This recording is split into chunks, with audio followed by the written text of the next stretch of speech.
Hey everyone. Today, we're diving into a topic that's super important and relevant right now: the situation in Ukraine. From the roots of the conflict to the impact it has on everyday people, we'll cover it all. Whether you're just curious, looking to get informed, or want to understand how this affects the global landscape, you've come to the right place. To really understand where we are today, we have to take a quick trip down memory lane. Ukraine declared its independence back in 1991, right after the Soviet Union fell apart. Fast forward to 2004, when the Orange Revolution sparked mass protests for democracy and fairness in elections. Fast forward again to 2014, the year of the Euromaidan protests, where citizens fought for a closer relationship with Europe. But things took a serious turn when Russia annexed Crimea, shaking up not just Ukraine, but the whole world. This was a major turning point and laid the groundwork for the conflict we see today.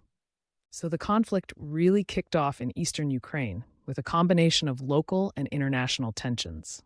Groups in the Donetsk and Luhansk regions started pushing for independence, backed by Russia and leading to full-fledged military engagement. Millions have been affected, families displaced, homes destroyed, and lives turned upside down. It's heartbreaking, really. People are just trying to live their lives while all this chaos surrounds them.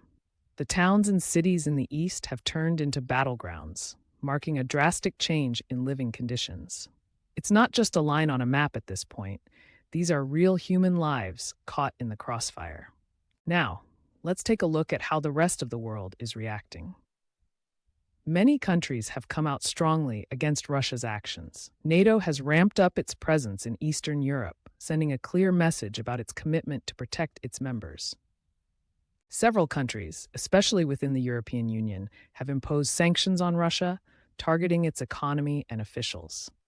Support for Ukraine has also flooded in the form of humanitarian aid, medical supplies, and even military assistance. It's a global effort, with lots of organizations stepping in to help. With numerous countries rallying around Ukraine, it's clear that this conflict has implications beyond its borders.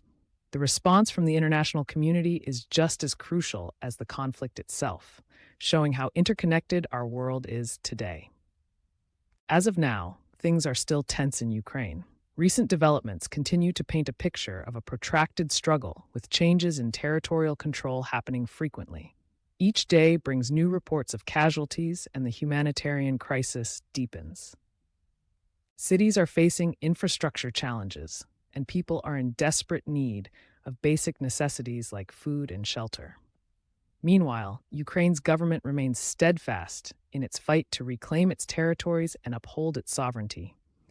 They've been rallying support and aiming to strengthen their military strategy. It's a really complex and painful scenario where any slight shift can lead to major consequences.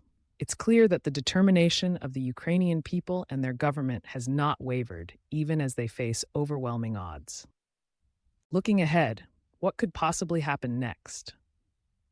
The hope is for a resolution through diplomacy and negotiations. While the path seems rocky, the importance of international support for Ukraine cannot be overstated. Many are optimistic that peace can be restored through dialogue and cooperation. But with the situation being so unpredictable, it's hard to say exactly how things will unfold. The world is watching closely, and so should we. All right, that's a wrap on our chat about Ukraine. We've covered its history, the current crisis, and what the future might hold. Don't forget to stay informed and support Ukraine however you can. Thanks for hanging out with me today, and I'll catch you in the next video.